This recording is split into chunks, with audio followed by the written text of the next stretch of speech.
أعوذ بالله من الشيطان الرجيم. بسم الله الرحمن الرحيم. قد أفلح المؤمنون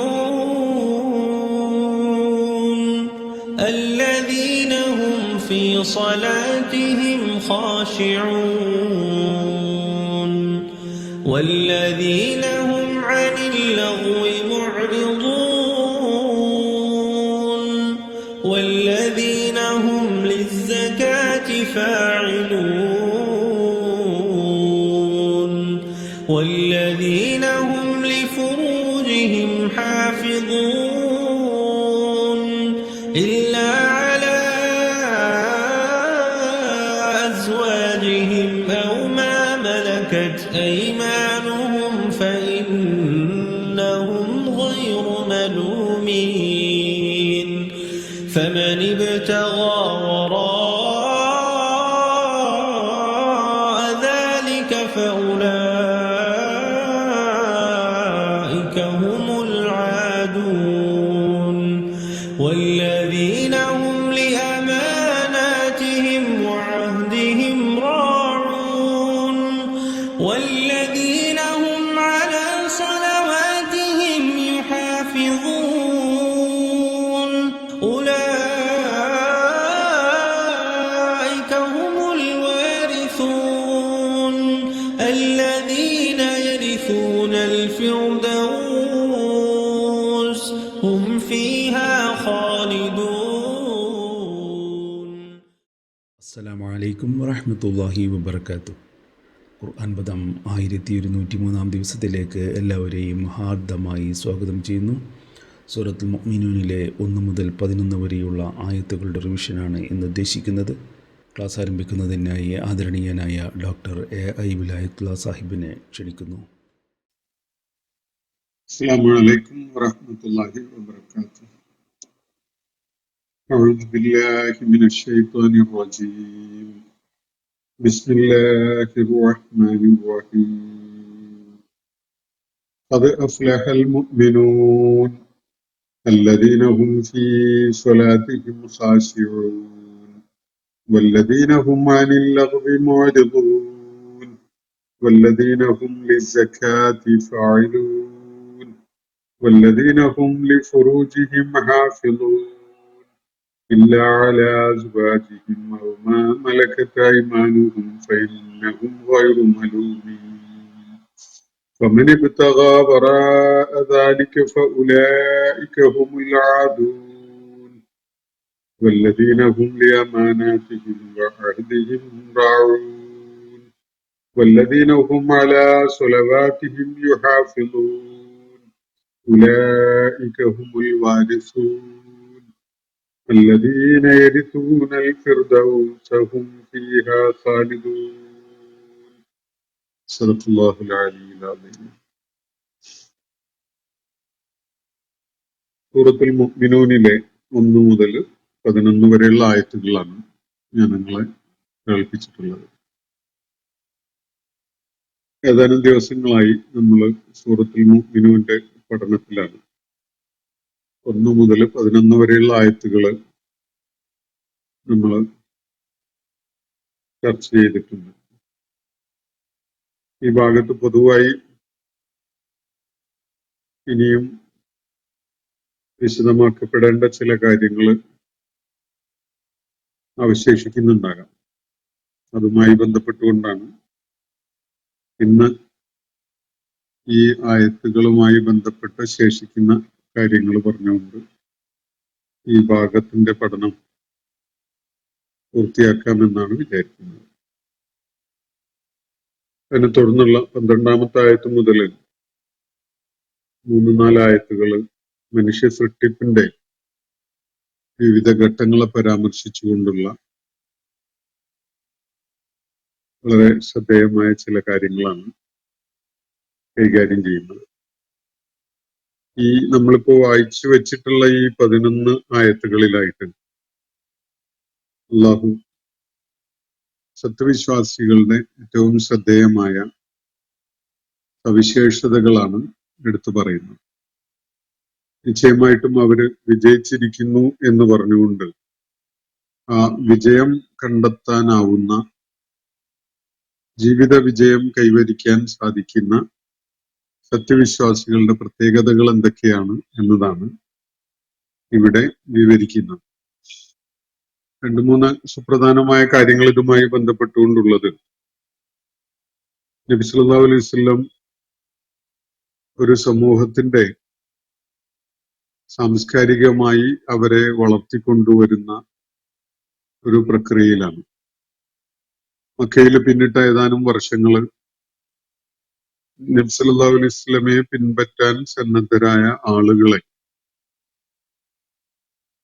അവരെ ബുദ്ധിപരമായും സാംസ്കാരികമായും അതുപോലെ ധാർമ്മികമായും ഒക്കെ സംസ്കരിച്ചെടുക്കുന്ന ഒരു പ്രക്രിയയിലാണ് നബി സല്ലല്ലാഹു അലൈഹി വസല്ലം ഉണ്ടായിരുന്നത്.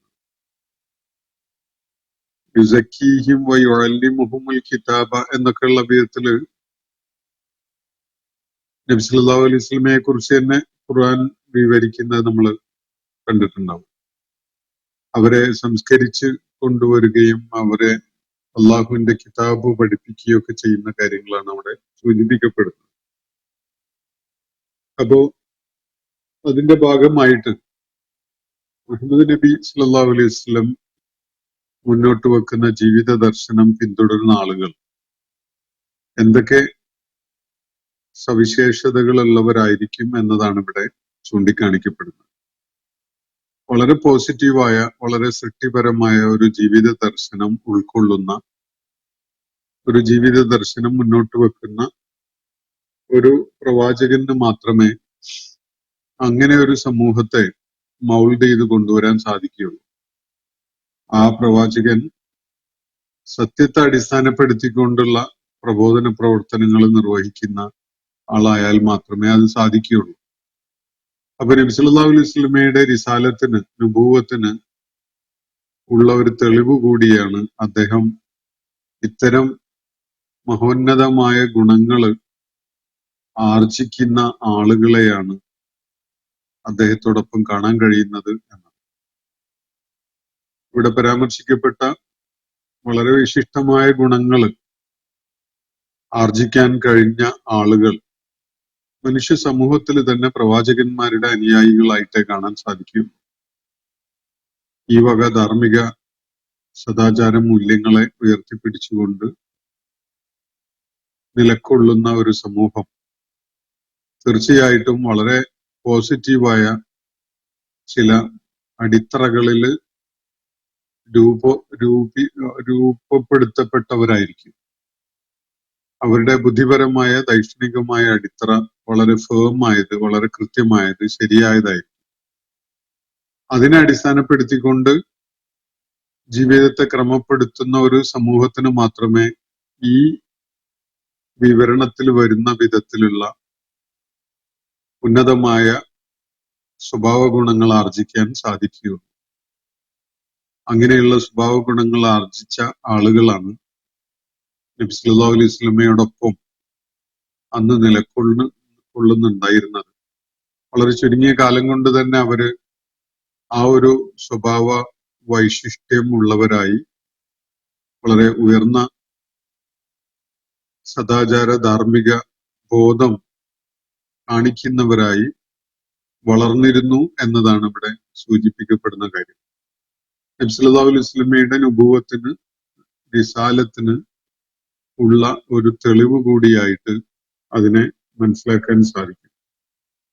അപ്പൊ ഈ സവിശേഷതകൾ ചൂണ്ടിക്കാണിച്ചുകൊണ്ടാണ് ആ സത്യവിശ്വാസികൾ വിജയം വരിച്ചിരിക്കുന്നു എന്ന് അല്ലാഹു കൂടെ പറഞ്ഞിട്ടുള്ളത്.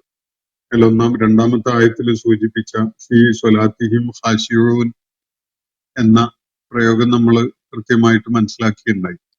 നമസ്കാരത്തിലെ അതിന്റെ ചൈതന്യം ഉൾക്കൊള്ളുന്ന, അതിന്റെ ആത്മാവ് ഉൾക്കൊള്ളുന്ന ഭയഭക്തി കാണിക്കുന്ന ആളുകളാണ് അവർ. നമസ്കാരത്തിന് ആവശ്യമായ അടക്കമൊതുക്കം ശരീരത്തിന്റെയും മനസ്സിന്റെയും പടച്ച തമ്പുരാന്റെ മുന്നിൽ നിർവഹിക്കപ്പെടുന്ന ഇബാദത്ത് എന്ന നിലക്ക് അവനോടുള്ള സംഭാഷണം എന്നുള്ള ബോധ്യത്തോടു കൂടി നിർവഹിക്കപ്പെടുന്ന നമസ്കാരം ആ വിധത്തിൽ നമസ്കാരം ആവുമ്പോഴാണ് ഈ എല്ലാം അടങ്ങി നിൽക്കുന്ന ഒരവസ്ഥ ഉണ്ടാകുക. ശരീരാവയവങ്ങളും മനസ്സും ഒരുപോലെ വളരെ ഏകാഗ്രതയോടുകൂടി അള്ളാഹുവിനെ കുറിച്ചുള്ള ദിക്റിൽ കേന്ദ്രീകരിച്ചുകൊണ്ട് നിലകൊള്ളുന്നു എന്നതാണ് നമസ്കാരത്തിന്റെ ചൈതന്യം തന്നെ, അതിന്റെ ആത്മാവ് തന്നെ അതാണ്. പലപ്പോഴും ഭാഷാപരമായ തടസ്സങ്ങളുള്ള ആളുകൾക്ക് കൂടുതലായിട്ടും കാണപ്പെടുന്ന ഒരു പ്രശ്നം, അവര് ചൊല്ലിക്കൊണ്ടിരിക്കുന്നതും പറഞ്ഞുകൊണ്ടിരിക്കുന്നതും എന്താണ് എന്നതിനെ കുറിച്ച് പോലും ബോധമില്ലാതെ നിർവഹിക്കപ്പെടുന്ന ഒരു ആരാധനയായിട്ട് ചിലപ്പോൾ നമസ്കാരം മാറിപ്പോവാറുണ്ട് എന്നാണ് നമുക്ക് നിരീക്ഷിച്ചാൽ കാണാൻ സാധിക്കുക.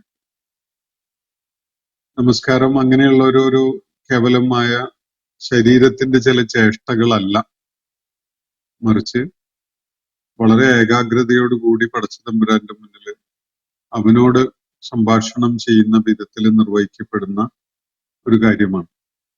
അപ്പൊ അതിന് ശരീരവും മനസ്സും ഒരേപോലെ അള്ളാഹുവിന്റെ മുന്നിൽ സമർപ്പിച്ചുകൊണ്ടുള്ള ചില പ്രതിജ്ഞകളൊക്കെയാണ് നമസ്കാരത്തില് നമ്മൾ നിർവഹിക്കുന്നതെന്ന് മനസ്സിലാക്കിയാൽ അത് ആ ബോധത്തോടു കൂടി നമുക്ക് നമസ്കാരം നിർവഹിക്കാൻ സാധിക്കും. നമ്മൾ ദുആഉൽ ഇഫ്തിതാഹ് മുതൽ തന്നെ ഈ കാര്യങ്ങൾ ചെയ്യുന്നുണ്ട്, ശ്രദ്ധയോടുകൂടി ചെയ്യുന്നുണ്ട്. നമ്മൾ നിർവഹിച്ചുകൊണ്ടിരിക്കുന്നത് പല വിധത്തിലുള്ള പ്രതിജ്ഞകളൊക്കെയാണ്.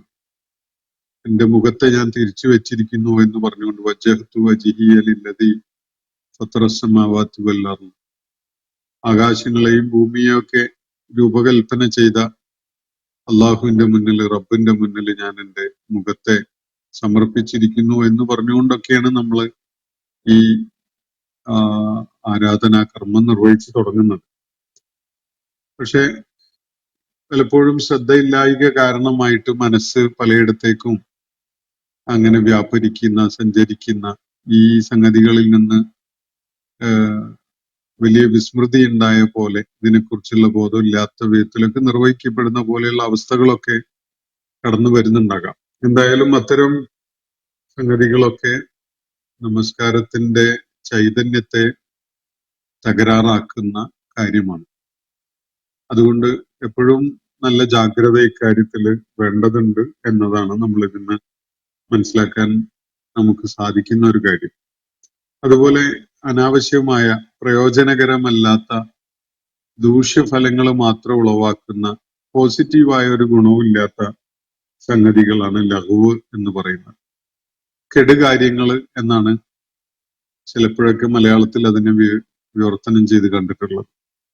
അപ്പൊ കെടുകാര്യങ്ങൾ എന്ന് പറഞ്ഞാൽ പ്രത്യേകിച്ച് ഒരു പോസിറ്റീവായ ഗുണമൊന്നും ഇല്ലാത്ത ദുഷിച്ച കാര്യങ്ങൾ, അതിൽ നിന്ന് പൂർണ്ണമായിട്ടും അതിനോട് വിരക്തി കാണിച്ചുകൊണ്ട് അതിൽ നിന്ന് പിന്തിരിഞ്ഞ് മാറി നിൽക്കുന്ന ആളുകളാണ് അവര്. അതുപോലെ സക്കാത്തിന്റെ കാര്യത്തിൽ അവര് അതിന്റെ പ്രയോക്താക്കളാണ്. സക്കാത്ത് സമ്പത്തിന്റെ സംസ്കരണ പ്രക്രിയയാണ്. അത് മനുഷ്യ മനസ്സുകളെയും സംസ്കരിക്കും ആ പ്രക്രിയയിലൂടെ.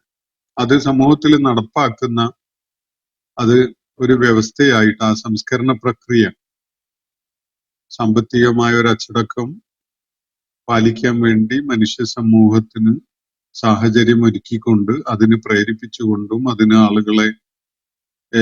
ആളുകൾക്ക് വേണ്ട വിധത്തിലുള്ള ഇടപെടലുകൾ നടത്തിക്കൊണ്ടുമൊക്കെ സമൂഹത്തില് അതിന്റെ ഗുണപരമായ ഫലങ്ങൾ ഉണ്ടാക്കുന്നതിൽ വ്യാപൃതരായിരിക്കും ഈ ആളുകൾ, സത്യവിശ്വാസികൾ എന്നാണ് ഇവിടെ ചൂണ്ടിക്കാണിക്കപ്പെട്ടിരിക്കുന്നത്.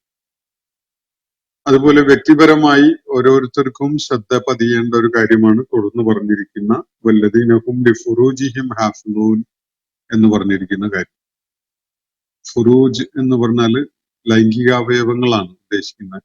ഗുപ്തമായി മാത്രം വെക്കുന്ന അവയവങ്ങൾ, ഗുഹ്യാവയവങ്ങള് നമ്മൾ സാധാരണ മനുഷ്യര് മറച്ച് പിടിക്കുന്ന ശരീരഭാഗങ്ങൾ, നഗ്നത എന്നൊക്കെ പറയുന്ന ഭാഗം.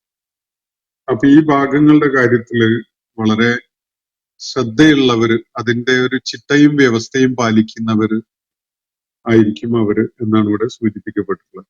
ഇതേ വാക്കാണ് തുടർന്ന് 9-ാമത്തെ ആയത്തിൽ നമസ്കാരത്തെ കുറിച്ച് പറയുമ്പോൾ വീണ്ടും പ്രയോഗിക്കുന്നത്. വല്ലദീനഹും അലാ സ്വലവാത്തിഹിം യുഹാഫിളൂൻ എന്ന് ഞാൻ സൂചിപ്പിക്കുകയുണ്ടായി. നമസ്കാരത്തിന്റെ ബാഹ്യമായ ഘടനകളെ, അതിന്റെ ഷർത്ത്, ഫർള്, സമയക്രമം, അതിന്റെ അനുഷ്ഠാനത്തിന്റെ കാര്യങ്ങൾ, അതിന്റെ ഓരോ പ്രത്യേകതകളും അല്ലെങ്കിൽ അതിന്റെ റുക്കിനുകള്, ഇങ്ങനെയുള്ള കാര്യങ്ങളൊക്കെ അതിന്റെ സമയക്രമമായി നിർവഹിക്കുന്ന രീതി, തനിച്ച് ചെയ്യുമ്പോൾ ചെയ്യേണ്ട രീതി, ഒരുമിച്ച് ജമാഅത്തായി ചെയ്യുമ്പോൾ ഉള്ള രീതി, ഇതൊക്കെ ശ്രദ്ധിച്ചുകൊണ്ട് പാലിക്കുന്ന, അതിന്റെ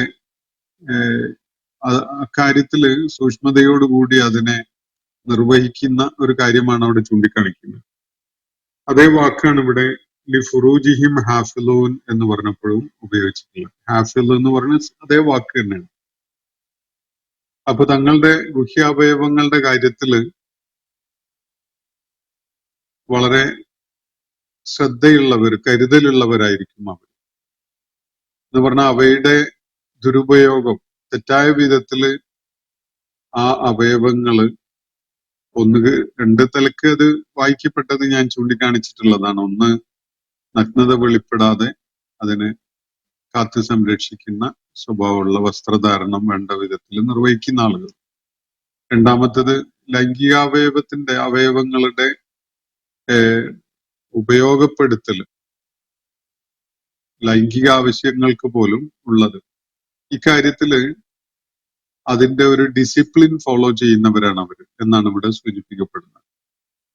ഇതുമായി ബന്ധപ്പെട്ടുകൊണ്ടുള്ള കാര്യങ്ങള് വിശുദ്ധ ഖുർആനിൽ പലയിടത്തും പിന്നെ നബി സല്ലല്ലാഹു അലൈഹി വസല്ലമയുടെ ചര്യയിൽ നമുക്ക് കാണാൻ കഴിയും. അപ്പൊ ഇത് ഗുഹ്യാവയവങ്ങളുടെ കാര്യത്തിൽ വളരെ കരുതലുള്ള, ശ്രദ്ധയുള്ളവരാണ് അവര് എന്ന് പറഞ്ഞിട്ട് ഇല്ലാല അസ്വാജിഹിം ഔമാ മലക്കത്ത് അയ്മാനും, രണ്ടു കൂട്ടരെ അതിൽ നിന്ന് എക്സംപ്റ്റ് ചെയ്തു വെച്ചിരിക്കുകയാണ്. ഈ പറഞ്ഞിരിക്കുന്ന ഈ ജാഗ്രത എന്ന സംഗതി തങ്ങളുടെ ഇണകളുടെ കാര്യത്തിലും അവരുടെ ഉടമസ്ഥതയിലുള്ള സ്ത്രീകളുടെ കാര്യത്തിലും ഒഴികെ എന്നാണ് പറഞ്ഞിരിക്കുന്നത്. എന്ന് പറഞ്ഞ സ്വന്തം പത്നിമാരുടെ അടുക്കല് ഈ സൂക്ഷ്മത ആവശ്യമില്ല. അതില് സ്വാഭാവികമായ അത്തരം ഭാര്യാഭർത്തൃ ബന്ധങ്ങൾക്ക് അങ്ങനെയുള്ള സൂക്ഷ്മത കാണിച്ചുകൊണ്ട് മറ്റുള്ളവരുടെ മുന്നിൽ കാണിക്കുന്ന ഒരു ഓസ്റ്റെരിറ്റി കാണിച്ചുകൊണ്ട് നിന്നാല് ഒരു ദാമ്പത്യ ബന്ധവും ഭാര്യാഭർത്തൃ ബന്ധമൊന്നും ഫലപ്രദമായിട്ട് സാധ്യമല്ല. അപ്പൊ അള്ളാഹു അനുവദിച്ച ഒരു മേഖലയാണ്. ഓരോരുത്തരും തങ്ങളുടെ ഇണകളുമായി ബന്ധപ്പെടുന്ന, അവരുമായി ഒരുമിച്ചുള്ള ജീവിത വ്യവഹാരങ്ങളില് ഇത്തരം ജാഗ്രത അള്ളാഹു ആവശ്യപ്പെടുന്നില്ല. അതേപോലെ തന്നെ വിവാഹം പോലെ ഇസ്ലാം ഭവനമായി കാണുന്ന ഒരു സംഗതിയാണ് ഉടമസ്ഥതയിലുള്ള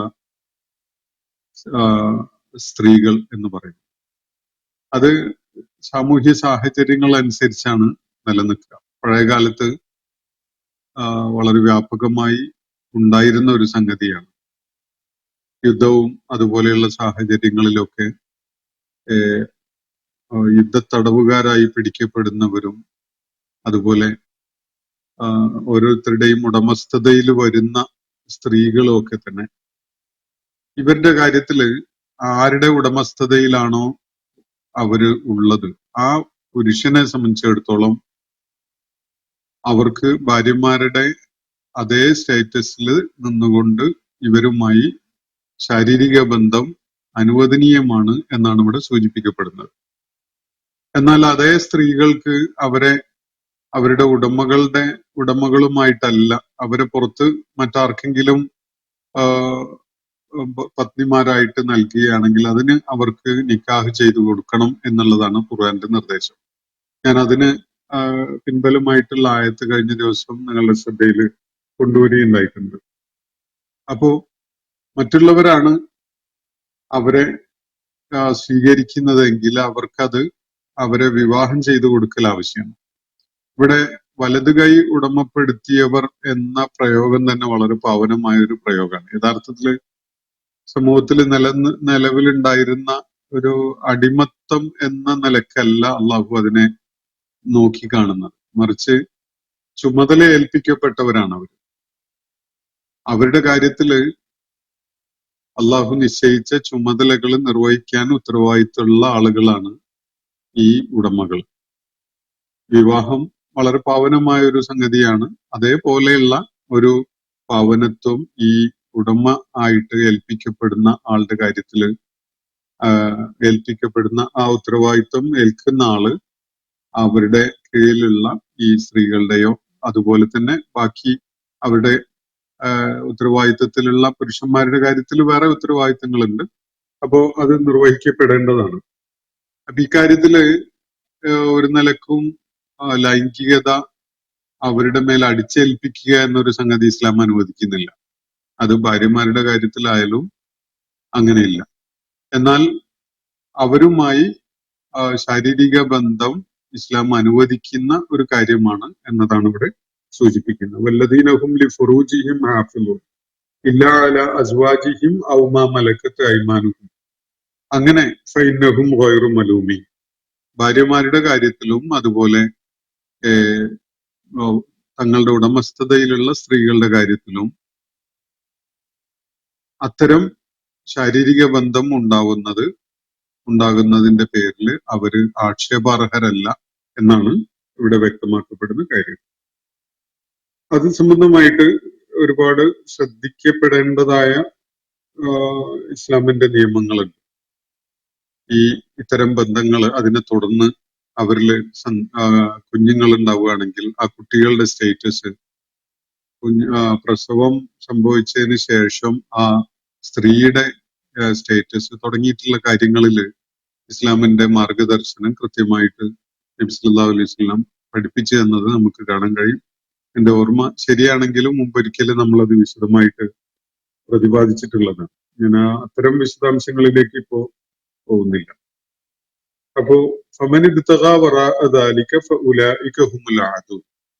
ഈ പറഞ്ഞിരിക്കുന്ന രണ്ട് സാധ്യതകൾക്ക് അപ്പുറത്തേക്ക് ആരെങ്കിലും തങ്ങളുടെ ലൈംഗികാവയവങ്ങളുടെ ഉപയോഗപ്പെടുത്തൽ ആഗ്രഹിക്കുന്നുവെങ്കിൽ അല്ലെങ്കിൽ അവരതിന് ഉദ്ദേശിക്കുന്നുവെങ്കിൽ അത് അവര് അങ്ങനെ ചെയ്യുന്നവര് അതിക്രമകാരികളാണ് എന്നാണ് ഇവിടെ സൂചിപ്പിക്കപ്പെടുന്നത്. ഫമനി ബിത്തഗാ വറാ ദാലിക. അള്ളാഹു അനുവദിച്ചു തന്നിട്ടുള്ള ബന്ധം ഇവിടെ പറഞ്ഞിരിക്കുന്ന ഈ രണ്ട് തരത്തിലുള്ളതാണ്. അതിൽ തന്നെ വലത് കൈ ഉടമപ്പെടുത്തപ്പെട്ട ആളുകൾ എന്ന് പറയുന്നത് പുരുഷന്മാരുടെ കാര്യത്തിൽ മാത്രമാണ് അത് ബാധകാവുന്നത് എന്നത് നബി സല്ലല്ലാഹു അലൈഹി വസല്ലമയുടെ ചര്യയിലൂടെ സ്ഥാപിക്കപ്പെട്ടിട്ടുള്ള ഒരു കാര്യവുമാണ്. ഒരു സ്ത്രീയുടെ ഉടമസ്ഥതയിൽ ഒരു ഭൃത്യനായി ഒരാള് അവരുടെ ഉടമസ്ഥതയിലുണ്ട് എങ്കിൽ ആ സ്ത്രീക്ക് അയാളുമായിട്ട് ഇണ ചേരുന്നത് ഇസ്ലാം അനുവദിക്കുന്നില്ല. അത് ഈ എക്സംപ്റ്റ് ചെയ്തുകൊണ്ട് പറഞ്ഞിരിക്കുന്ന ഒരു വാചകമാണിത്. ഇവിടെ ഇല്ലാ അലാ അസ്വാജിഹിം ഔ മാ മലക്കത്ത് അയ്മാനുഹും എന്നത് നേരത്തെ പറഞ്ഞ റൂളിന് ഒരു എക്സംഷൻ ആയിട്ട് പറഞ്ഞ ഒരു കാര്യമാണ്. അത് പുരുഷന്റെ കാര്യത്തിലാണ് ഈ ഔ മാ മലക്കത്ത് അയ്മാനുഹും എന്ന് പറയുന്ന ആ പ്രയോഗം ബാധകമാവുക എന്നതും നബി സല്ലല്ലാഹു അലൈഹി വസല്ലമയുടെ ചര്യയിൽ നിന്ന് വ്യക്തമാകുന്ന കാര്യമാണ്. ഫമനി ബിത്തഗാ വറാ ദാലിക. ഇതിനപ്പുറത്തേക്ക് ആരെന്ത് ആഗ്രഹിക്കുകയും അല്ലെങ്കിൽ തേടുകയും ചെയ്താലും അതൊക്കെ തന്നെ അതിക്രമപരമായ സംഗതിയാണ് എന്നാണ് ഇവിടെ ചൂണ്ടിക്കാണിക്കപ്പെടുന്നത്.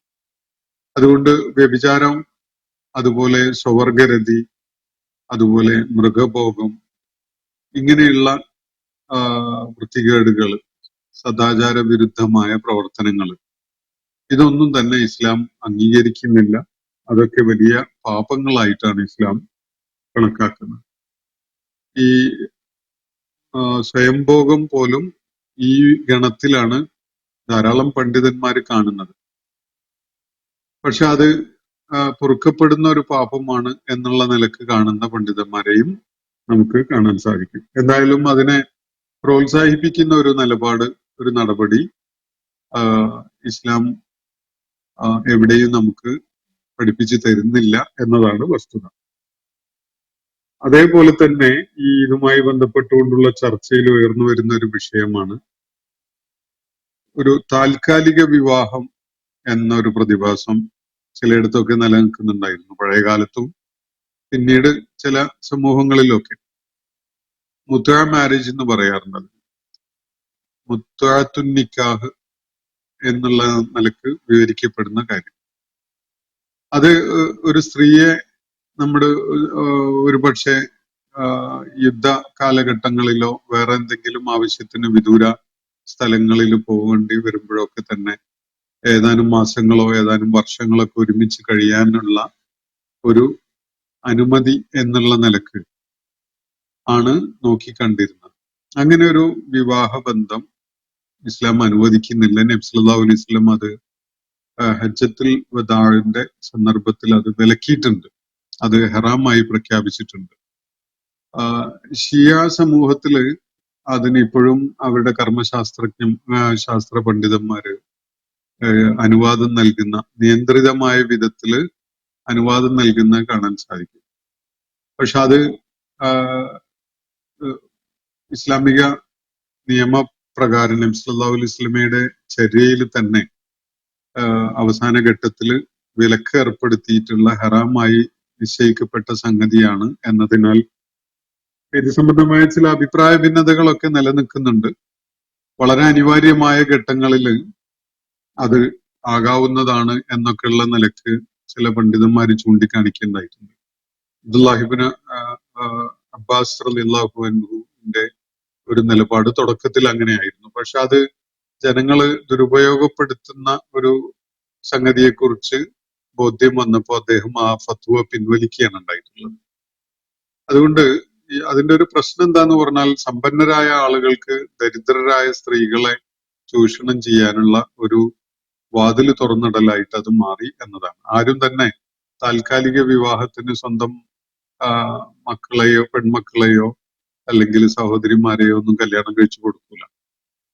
അതിന് സാധ്യത ഉണ്ടായി വരിക സമൂഹത്തിൽ വളരെ ദരിദ്രരായ ആരും കെയർ ചെയ്യാനില്ലാത്ത തരത്തിലുള്ള കുടുംബ പശ്ചാത്തലമുള്ള പെൺകുട്ടികൾക്കാണ്. അത് ഉപയോഗപ്പെടുത്തല് പലപ്പോഴും സമ്പന്നരായ ആളുകൾ അവർക്ക് സാമ്പത്തികമായി സഹായിക്കാൻ സന്നദ്ധത കാണിക്കുന്ന ആ ഒരു പ്രേരണയിലാണ് പലപ്പോഴും അതിന് അത്തരം സാധ്യതയുള്ള പെൺകുട്ടികൾ അല്ലെ അത്തരം കുടുംബങ്ങൾ അതിന് സന്നദ്ധരാവുകയും ചെയ്യാം. അപ്പൊ ഈ കാരണങ്ങളാലൊക്കെ തന്നെ അതില് അനന്തരാവകാശം പോലെയുള്ള കാര്യങ്ങളൊന്നും സ്ത്രീകൾക്ക് ഉണ്ടാവുന്നില്ല. ഒരു നിർണിതമായ കാലയളവിലേക്ക് മാത്രമായിട്ടുള്ള ഒരു വിവാഹം എന്ന നിലക്കാണ് അത് നിർവഹിക്കപ്പെടുക. അതുകൊണ്ടൊക്കെ ആയിട്ട് അത് ഇസ്ലാമിന്റെ അധ്യാപനങ്ങളുടെ ആത്മാവിനോട് യോജിക്കാത്തൊരു സംഗതിയായിട്ടാണ് പണ്ഡിതന്മാര് എല്ലാവരും തന്നെ ഏകോപിച്ചുകൊണ്ട് അഭിപ്രായം പറയുന്നത്. അതിന് അനുവാദം നൽകുന്ന കർമ്മശാസ്ത്ര പണ്ഡിതന്മാര് തന്നെ അത് വളരെ അനിവാര്യമായ സാഹചര്യങ്ങളിൽ കൃത്യമായ നിബന്ധനകളൊക്കെ ഉള്ള വിധത്തിലൊക്കെ മാത്രമേ അതിന് അനുവാദം നൽകുന്നുള്ളൂ. പക്ഷെ അത് തന്നെ ശരിയല്ല എന്നാണ് ബഹുഭൂരിപക്ഷം പണ്ഡിതന്മാരും ചൂണ്ടിക്കാണിക്കുന്നത്. അത് ഹറാം തന്നെയാണ് എന്ന നിലക്കാണ്. കാരണം നബി സല്ലല്ലാഹു അലൈഹി വസല്ലം അദ്ദേഹത്തിന്റെ ദൗത്യ നിർവഹണത്തിന്റെ അവസാന ഘട്ടത്തിൽ തന്നെ അത് വളരെ കണിശമായി ഹറാമായി പ്രഖ്യാപിച്ചിട്ടുണ്ട് എന്നതാണ് അതിന് കാരണം. അപ്പോ ആ വിധത്തിലുള്ള ഈ മുത്വ മാരേജ് കാറ്റഗറിയിലുള്ള ബന്ധങ്ങൾ പോലും ഈ ഫമനിബ്തഗാവറ ദാലിക എന്ന് പറയുന്നതിൽ ഉൾപ്പെടും എന്ന നിലക്കാണ് ഖുർആൻ വ്യാഖ്യാതാക്കൾ അതിനെ നോക്കിക്കാണുന്നത്. ഫഉലൈക ഹുമുൽ ആദൂൻ, അവര് നിയമങ്ങളും പരിധിയൊക്കെ ലംഘിക്കുന്ന അതിക്രമകാരികളാണ്, ഇതിനപ്പുറത്തേക്കുള്ള കാര്യങ്ങൾ തേടുന്നവർ എന്നാണ് ഇവിടെ അള്ളാഹു വ്യക്തമാക്കിയിട്ടുള്ളത്. പിന്നീട് ഈ ആയത്തുകളിൽ വരുന്ന ഒരു വിഷയം അമാനത്തും അഹദുമാണ്. നമ്മളത് വിശദമായിട്ട് കാണുകയുണ്ടായി. അമാനത്ത് എന്ന് പറയുന്നത് ഉത്തരവാദിത്തമാണ്.